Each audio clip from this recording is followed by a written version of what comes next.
ନିଶ୍ଚୟ ଖୁସି ଅଛି ଆଜି 5ଟା କେସ୍ରୁ ଆଜି ମୁକ୍ତି ମିଳିଛି। ସର୍ବମୋଟ 8ଟି କେସ୍ 5ଟାରେ ମୁକ୍ତି ମିଳିଲା ଆଉ 3ଟି ଅଛି। ମେଜର କେସ୍ରୁ ରିଲିଫ୍ ତ ମିଳିଲା ବେଳେ ଖୁସି ଅଛି।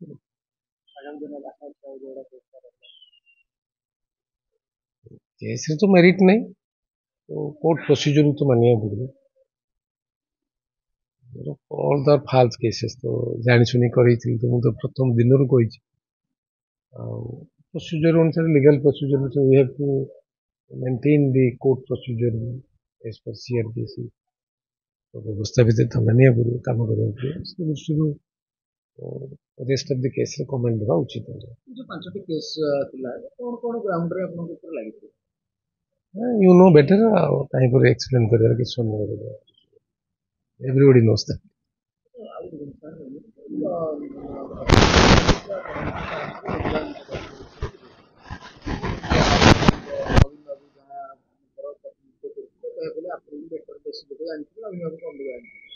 ବର୍ତ୍ତମାନ ଆପଣ ତାକୁ ଚ୍ୟାଲେଞ୍ଜ କରିକି କେସ୍ ଲାଗିବା ପରେ ବି ସେ ଆଉ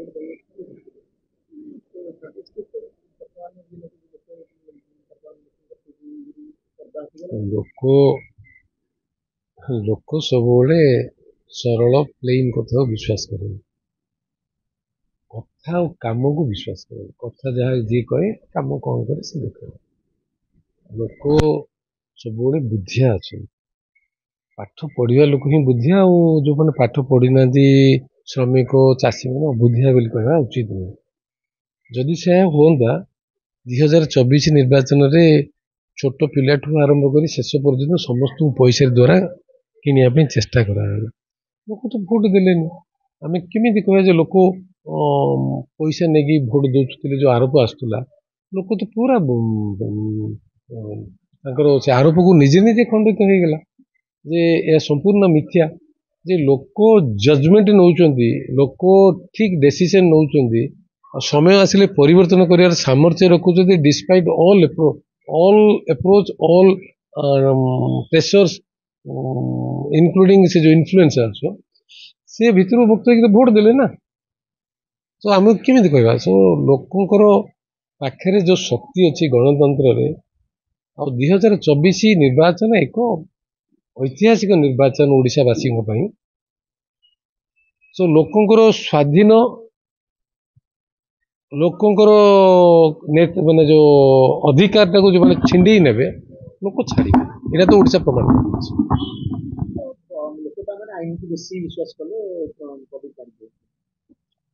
ଆଇନଠୁ ବିଶ୍ୱାସ କଲେ ନା, ଆଇନ ତ ଆଇନ ବାଟରେ ଅଛି, କିନ୍ତୁ ମୁଁ ତ କହିପାରିବିନି ମତେ ବିଶ୍ୱାସ କଲେ। ମୁଁ ତ ଏତିକି ମୁଁ ବିଶ୍ୱାସ ରଖିଛି ସାଧାରଣ ଲୋକଙ୍କ ଉପରେ।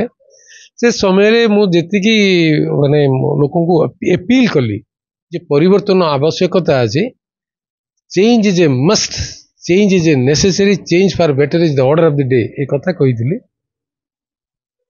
ସେ ଭିତରେ ପ୍ରଭୁଙ୍କର, ଜଗନ୍ନାଥଙ୍କର କି ଲିଙ୍ଗରାଜଙ୍କର କି ମା ଭୁବନେଶ୍ୱର କ'ଣ ଶକ୍ତି ରହିଲା?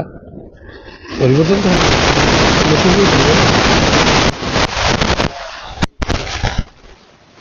କୋଉଠି ସେଟା ପଳେଇଲା ଦେଖୁନ, କୋଉଠି ଏତିକି ଦେବ?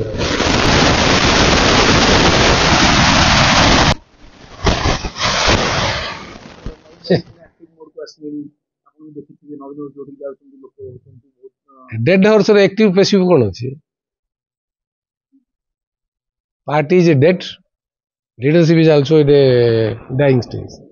तांकर एक्टिव पैसिव स्टेज गोटे स्टेज अच्छी, ताहिरे होप करियाटा अनुचित। आ मु थिला देख मोर अभिशाप रे तांके केबे ग्रोथ हेई परिबेनी।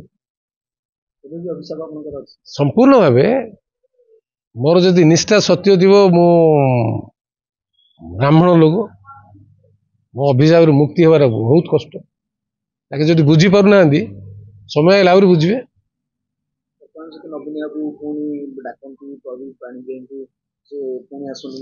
मोराल गारेज नहीं, मोरालिटी नहीं। They don't have a moral to call me. भले कथा ही परिबेनी से कौन डाकी दूर कथा। से आज डेट रे से पार्टी रो पेमेंट दे पारु नांदी, पैसा रखिछन्ती, से कौन आम डाकिबे? ସେ ଗୋଟେ ପର୍ସନ ନାନଗ୍ରେଡା ତା ନାଁରେ କ'ଣ କଥା ହବ ଆଉ କାହା ନାଁରେ କଥା ହଉନ ଭଲ ଲୋକଟି ନାଁରେ ଗୋଟେ ଇମେଟେରିଆଲ ଲୋକଟି ସେ ଆଗରୁ ବି କେବେ କିଛି ନଥିଲା ତାକୁ ମିଡିଆ ଯୋଉ ବିଜେଡି ନେତାମାନେ ବଡ କରିଦେଇଥିଲେ ଆଜି ଡେଟ୍ କିଛି ନାହିଁ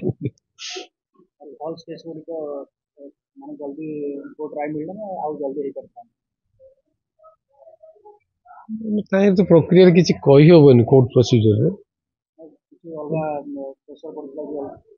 ତାଙ୍କ ତ ସବୁବେଳେ ଚେଷ୍ଟା କରିବେ ନା କେବେ ହେଲେ ବି ଅପୋଜିସନ ଚାହିଁବ ରିଲିଫ ମିଳୁ ବୋଲି ତାଙ୍କେ ତ ଏବେ ବି ବିଭିନ୍ନ ମାଧ୍ୟମରେ ଚେଷ୍ଟା କରିଛନ୍ତି